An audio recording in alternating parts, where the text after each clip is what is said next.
जाद हक साहब, बहुत शुक्रिया आपने हमें वक्त दिया। हजूर ये फरमाएं कि क्या डेवलपमेंट्स हैं, क्या कोई बर्फ़ पिघल रही है और सुनीद ये है कि बात हो रही है टॉप पर और इस क्राइसिस से निकलने की कोशिश हो रही है, आप भी फरमा रहे थे, तो हजूर क्या है आपके पास कौम को बताने के लिए इस मामले में?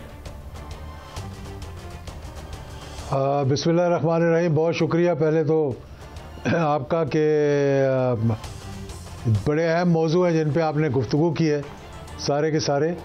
देखें, पहली बात तो ये है कि जो कह रहे हैं गुफ्तगू हो रही है, गुफ्तगू नहीं हो रही है, कभी भी ऐसा नहीं हुआ किसी स्टेज पर भी कि गुफ्तगू जो है वो ना हो रही हो या इंगेजमेंट ना हो। इंगेजमेंट किस सतह पे हो रही है, मतलब ऊपर से नीचे तक हर सतह पे इंगेजमेंट हो रही है। तमाम लोग जो है वो राब्ते में रहते हैं और बातचीत जो है वो चलती रहती है किसी न किसी स्टेज पर। अब वो उसकी नौइयत क्या, उसकी नौइयत देखें। पहली बात तो ये है कि जिसके लिए ये हम सारे गुफ्तगू कर रहे हैं, क्या वो चाहता है कि बातचीत हो कि ना हो? और बाकी तो सारे चाह रहे हैं कि हो, लेकिन किसी की हिम्मत नहीं होती कि जाके बात करे। और अगर वो ये फैसला कर लेंगे कि हाँ बातचीत करनी है, तो मेरा ख्याल है रास्ता जो है वो खुद ब खुद निकल आएगा उसके अंदर से। और इस 24 तारीख से पहले जिस तरह के 2022 में 25 मई थी मेरे ख्याल में, जब ये या जुलाई थी, या मुझे याद नहीं वो तारीख जुलाई थी मेरे ख्याल में, कि उस वक्त जो लॉन्ग मार्च हो रही थी पेशावर से यहाँ तक, और जनरल बाजवा साहब उस वक्त चीफ ऑफ आर्मी स्टाफ थे, तो बहुत ज़्यादा इंगेजमेंट हो गई थी। और ये कहा गया था कि अगर आप इसको अपनी लॉन्ग मार्च को मनसूख कर दें और आगे IMF के साथ गुफ्तगू हो जाए तो उसके बाद फिर इलेक्शन जो है वो करवा दिए जाएंगे। लेकिन आखिरी मोमेंट पे बजाय उसको डिले करने के, उसको दो दिन पीछे कर दिया गया कि जल्दी में हम कर लें। तो मौजूदा सूरत हाल में भी 24 तारीख से पहले काफ़ी हद तक मेरी इतला के मुताबिक बातचीत आगे बढ़ गई थी और उसका कोई हतमी नतीजा भी निकल आना था।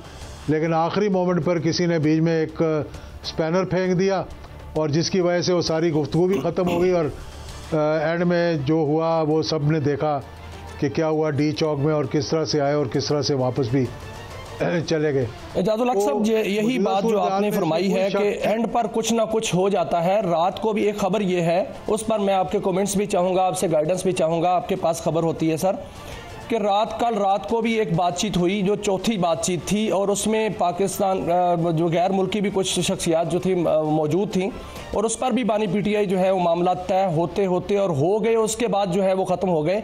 और तय ये पाए थे कि उन्होंने 9 मई पर जो है वो एक वीडियो बयान जो है रिकॉर्ड कराएंगे और उसके बाद 3 साल जो है वो खामोशी से गुजारेंगे और उनको KPK शिफ्ट कर दिया जाएगा। लेकिन बाद में जब ये अमल शुरू हुआ तो उस पर बानी PTI ने वहाँ पर जो है वो इनकार कर दिया और उन्होंने कहा कि मैं ना तो वीडियो बयान जो है रिकॉर्ड कराऊंगा और ना मैं जो है वो खामोशी से बैठूंगा। और उस पर जो है गैर मुल्की शख्सियात ने वहाँ मायूसी का इजहार भी किया और वहाँ पर जो अफसोस का इजहार भी किया उनके रवैये पर। आपके पास सर क्या खबर है कि इस तरह के सतह के जो मुज़ाकरात होते हैं उसमें बानी PTI खुद इस मुज़ाकरात को ख़राब क्यों कर देते हैं? देखिए, रात वाली गुफ्तगू का तो मुझे पता नहीं है, सही बात है, मैं ऐसी उस पर इजहार ख्याल करूँ, लेकिन मिलती जुलती बातचीत हुई थी इस तरह जिस तरह कि आपने इसका जिक्र किया, इससे मिलती जुलती बात हुई थी। कोई वीडियो की बात नहीं थी, लेकिन एक किस्म का कोई बयान की बात थी, और वो बयान भी इस किस्म का था कि ना इधर का था ना उधर का था, बीच का रास्ता था वो, मतलब निकालने का, कि एक वो भी ना हो। दूसरी बात यह है कि 9 मई को लेकर इन्होंने इतना ज़्यादा मसला क्यों बनाया हुआ उसका?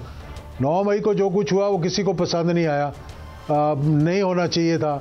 ख़ुद खान साहब कहते हैं कि जो 9 मई को हुआ वो सही नहीं हुआ, तो वो क्यों नहीं कहते जिस तरह ट्रंप ने किया था कि जब इन लोगों ने वो वहाँ पे हुआ, हमला हुआ, उसने कहा ये हमारे लोग ही नहीं थे जिन्होंने हमला किया, नाम इनको ओन करते हैं।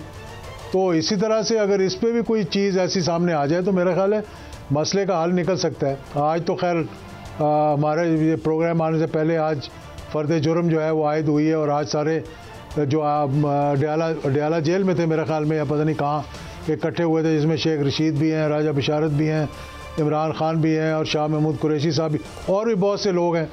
कुछ मुझे भी यहाँ मिलने के लिए आए थे जो पिंडी के रहने वाले हैं, वो बता रहे थे कि हम वहाँ से सीधा आ रहे हैं अभी यहाँ पर इस मामले के बाद। तो इन चीज़ों को लेने के लिए देखें कुछ इस किस्म का तरीका कार और अल्फाज ऐसे हो सकते हैं जिससे कि आप ये समझें कि आपने कह भी दिया और नहीं भी कहा है। मैं वैसे एक बात कर रहा हूँ, लेकिन मुझे ये समझ नहीं आती बात कि जाकर जो लोग पट्टी पढ़ाते हैं, जो उनको जाके मतलब गलत राय देते हैं, मेरे नज़दीक गलत राय देते हैं, वो सारे ये कहते हैं जी कि आपने अगर ये अपना स्टांस बदल लिया, अगर आपने नेगोशिएशंस कर ली, अगर आपने बातचीत कर ली, तो आपका ग्राफ जो है वो नीचे आ जाएगा। तो क्या हमने अपने ग्राफ को ऊपर रखने के लिए पाकिस्तान को नीचा दिखाना है? क्या हमने अपने ग्राफ को ऊपर रखने के लिए मुल्क को मुश्किलात से नहीं निकालना?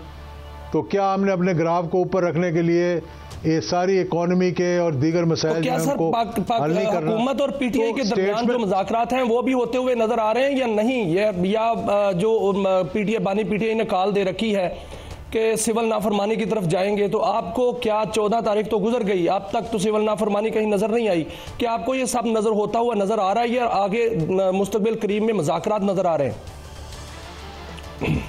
देखिए, सिविल नाफरमानी मेरा नहीं ख्याल कि कोई इतना बड़ा चैलेंज है, ना वो इतना बड़ा इशू है। सिविल नाफरमानी जो है, ना लोगों ने बाहर से रेमिटेंसेस भेजना बंद करनी है, ना लोगों ने यहाँ से कुछ सीमेंट और दलिए का जो है वो बॉयकॉट करना है। ये मेरे ख्याल में सारी गिमिक्स हैं, और ये गिमिक्स हम लोग भी करते रहे माजी में जब हम ऑपोजिशन में होते थे। खान साहब ने भी उस पर खड़े होकर जो है वो बिजली के बिल जो है वो जलाए थे कंटेनर के ऊपर खड़े होकर धरने के दौरान, तो उससे कोई इतना फ़र्क तो नहीं पड़ा था। हुकूमत ने बिजली के जो मद में पैसे आने वो वसूल करने, और उसके लिए अभी आपने मेंशन किया फरमा रहे हैं आप साहब, मगर मैं एक और इशू पे आना चाहता हूं तो वक्त में तो आप ये जो खाम ख्याल होता है कि बाहर से आके हमें कोई बचाएगा, गवर्नमेंट वहाँ चेंज हो जाएगी, अमेरिका में तो ये हो जाएगा, आज फलां ट्वीट आ गई है। वैसे तो असूली तौर पर ये बात ही गलत है, हमें मसाइल अपने खुद हल करने चाहिए, मगर ये इन उम्मीदों में कोई जान है या ये सिर्फ खुशफहमियाँ हैं? देखिए, बेसिकली तो ये होता है कि बाहर से असर और रसूख तो होता है ना, मुल्क के ताल्लुकात होते हैं। अगर कोई मुल्क आकर के, जैसे कि नवाज शरीफ साहब जब जेल में थे तो सबसे पहले जो उनको मिलने के लिए आए थे वो कतर के वज़ीर ख़ारजा थे, जो बाद में वज़ीर आज़म बन गए, और शेख जासिम साहब जिनका नाम उस ख़त के अंदर भी आया, अगर आपको याद हो, जो ख़त लिखा गया था सुप्रीम कोर्ट में उसके दौरान। तो पाकिस्तान में उनकी बड़ी इज़्ज़त थी, पाकिस्तान के कतर के साथ बड़े अच्छे ताल्लुकात थे, लेकिन जो भी उन्होंने करना था वो हुकूमत के ज़रिए करना था। वो ये नहीं कि भाई वहाँ से उनको नवाज शरीफ साहब को या किसी को भी मिलकर आते और आने के बाद कहते जी मैं तो बंदे को काट के ले जाना नाल, तो ये तो नहीं हो सकता। इसी तरह से सऊदी अरेबिया के साथ ताल्लुकात है। लेकिन मैं देखें, ये एक बड़ी सिंपल सी बात आपको बताता हूँ। जी बात यह है कि जब जिसने मुज़ाकरात करने हैं उसने खुद जब फैसला कर लिया तो मुज़ाकरात ही मुज़ाकरात होंगे और बड़ी आसानी के साथ तय भी हो जाएंगे। इससे ज़्यादा मुश्किल में मैं ये बार बार कह चुका हूँ कि नवाज शरीफ साहब थे जिनकी एक डायरेक्ट कन्फ्रंटेशन हुई थी उस वक्त के चीफ ऑफ आर्मी स्टाफ के साथ, जिनको निकालने की कोशिश की गई, लेकिन वो बच गए और हुकूमत ख़त्म हो गई। अब इससे ज़्यादा कन्फ्रंटेशन क्या हो सकती थी? क्या आमने सामने आ गए थे?